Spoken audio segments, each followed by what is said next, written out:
उज्ज्वला's cooking recipes मध्ये तुमचं मनपूर्वक स्वागत आहे। अनारसे तयार करण्यासाठी तांदूळ आणि गुळाचं अचूक प्रमाण कसं घ्यायचं, अनारसे खुसखुशीत, खमंग आणि जाळीदार तयार होण्यासाठी भरपूर साऱ्या टिप्स व्हिडिओमध्ये शेअर केलेल्या आहेत, त्यामुळे व्हिडिओ शेवटपर्यंत नक्की बघा। अनारशाचं पीठ तयार करण्यासाठी इथे मी हा रेशनचा 1 किलो तांदूळ घेतलेला आहे।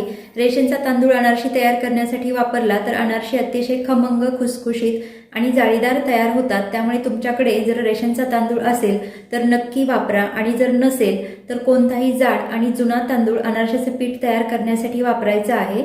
अनारशाचं पीठ तयार करण्यासाठी नवीन तांदूळ अजिबात वापरायचा नाही, कारण नवीन तांदूळ वापरून तयार केलेल्या अनारशाच्या पिठाचे अनारसे व्यवस्थित तयार होत नाहीत। तांदूळ नवीन आहे किंवा जुना हे ओळखण्यासाठी थोडासा भात करून बघायचा।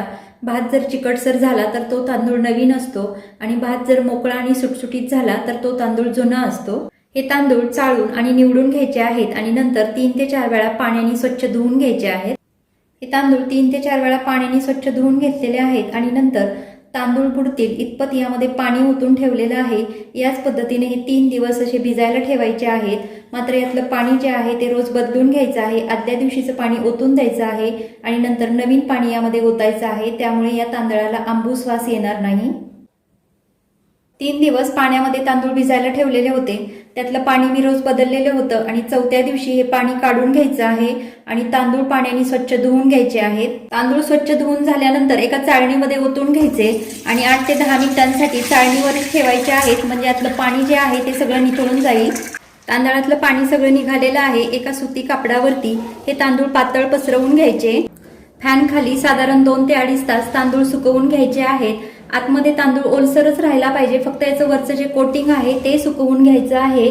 जास्त कोरडे तांदूळ करून घ्यायचे नाहीत, कारण जास्त कोरडे केले तर मिक्सरमध्ये बारीक होणार नाहीत, आणि उन्हामध्ये अजिबात सुकवून घ्यायचे नाहीत।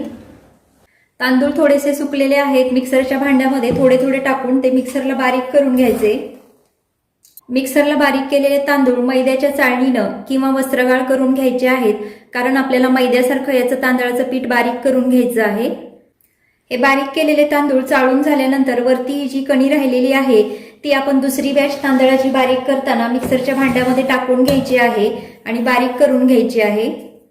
राहिलेले तांदूळ याच पद्धतीने बारीक करून घ्यायचे आहेत आणि चाळणीने चाळून घ्यायचे आहे। सगळे तांदूळ बारीक करून आणि चाळून झाल्यानंतर चाळणीमध्ये ही जी कणी राहिलेली आहे ती या चाळलेल्या पिठामध्ये मिक्स करायची नाही, कारण अनारशांना मैद्या इतकं बारीक पीठ लागतं। ही कणी जर या पिठामध्ये मिक्स केली तर अनारशी अजिबात व्यवस्थित येणार नाहीत। त्यामुळे ही कणी आहे ती डोसा किंवा इडलीच्या पिठामध्ये तुम्ही मिक्स करू शकता। सगळे तांदूळ बारीक करून आणि चाळून झालेले आहेत। अनारशांचं पीठ तयार करताना तांदळाचं आणि गुळाचं वजनी प्रमाण घ्यायचं असेल तर तांदूळ 250 ग्रॅम असतील तर 200 ग्रॅम गुळ वापरायचा आहे, आणि तांदूळ 500 ग्रॅम असतील तर 450 ग्रॅम गुळ वापरायचा आहे। असं प्रमाण घेतल्यास अनारसे अजिबात बिघडणार नाहीत। अनारसे बनवण्यासाठी आपण 500 ग्रॅम तांदूळ घेतलेला असेल तरीही बारीक करून चाळून झाल्यानंतर वरची कणी आहे ती आपण या पिठामध्ये वापरत नाही, त्यामुळे तांदळ हे वजनानं कमी होतात। आणि जर 500 ग्रॅम तांदळासाठी आपण 500 ग्रॅम गुळ वापरला तर गुळाचं प्रमाण थोडंसं जास्त होतं, आणि अनारसे तेलामध्ये टाकल्यानंतर विरघळतात, त्यामुळे तांदळापेक्षा गुळाचं वजनी प्रमाण हे थोडंसं कमी घ्यायचं। अनारसे पीठ तयार करण्यासाठी जर वाटीचं प्रमाण घ्यायचं असेल तर एका वाटीनं हे तांदळाचं पीठ मोजून घ्यायचं आहे। 2 सपाट वाटी तांदळाचं पीठ घेतलेलं आहे, आणि ज्या वाटीनं तांदळाचं पीठ मोजून घेतलेलं आहे त्याच वाटीनं सपाट वाटी गूळ घेतलेला आहे। चिक्कीचा गूळ अनारशांना चालत नाही, त्यामुळे पिवळा गूळ अनारशांसाठी वापरायचा आहे। तांदळाचं पीठ आणि गूळ एकत्र मिक्स करून घ्यायचं। त्यामध्ये 3 चमचे तूप टाकून घ्यायचं आहे। तूप टाकल्यामुळे अनारशांना चवही छान येते आणि अनारसे अतिशय खुसखुशीत तयार होतात। हे पीठ व्यवस्थित असं चांगलं मळून घ्यायचं आहे। मिक्सरच्या एका भांड्यामध्ये हे पीठ थोडं थोडं टाकून मिक्सरला सुद्धा तुम्ही हे पीठ मिक्स करून घेऊ शकता। पीठ व्यवस्थित असं मिक्स झालेलं आहे। राहिलेलं पीठही याच पद्धतीने मिक्स करून घ्यायचं। पीठ मिक्सरला व्यवस्थित मिक्स करून झालेलं आहे। तांदळाच्या पिठाचं आणि गुळाचं अगदी योग्य आणि परफेक्ट असं आपलं प्रमाण झालेलं आहे। याचे गोळे करून घ्यायचे आहेत। तयार केलेले पिठाचे गोळे एका डब्यामध्ये ठेवून घ्यायचे आहेत।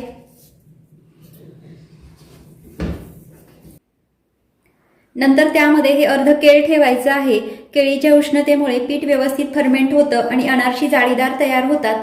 3 दिवसांसाठी हे पीठ आपल्याला असंच मुरायला ठेवायचं आहे। 3 दिवस झालेले आहेत, झाकण काढून घेऊ। याच्यातलं केळ काढून घेऊया। हे पीठ काढून थोडंसं मळून घ्यायचं। अनारसे तयार करण्यासाठी हे पीठ आपलं तयार झालेलं आहे। तयार झालेलं अनारसे पीठ रूम टेम्परेचरला 1 महिन्यांपर्यंत चांगलं राहतं। जर जास्त दिवस ठेवायचं असेल तर हे फ्रीजमध्ये ठेवू शकता। अनारसे तयार करण्याआधी हे पीठ मळून घेताना जर ते सैल वाटत असेल तर त्यामध्ये हे आपण तांदूळ जे मिक्सरला बारीक करून त्याचं पीठ तयार करून घेतलेलं आहे ते 1 वाटी बाजूला काढून ठेवायचं आहे आणि ते यामध्ये मिक्स करून पुन्हा 3 दिवसांसाठी हे मुरायला ठेवायचं आहे। आणि जर हे पीठ घट्ट वाटत असेल तर थोडंसं यामध्ये केळ टाकून मळून घ्यायचं आहे। व्हिडिओमध्ये दाखवलेलं तांदूळ आणि गुळाचं अचूक प्रमाण वापरून सगळ्या टिप्स फॉलो करून जर अनारसे पीठ तयार केलं तर अनारसे खुसखुशीत, खमंग आणि जाळीदार अशी तयार होतात। नक्की ट्राय करून बघा। पुन्हा भेटूया अशाच एका नवीन रेसिपीसह। धन्यवाद।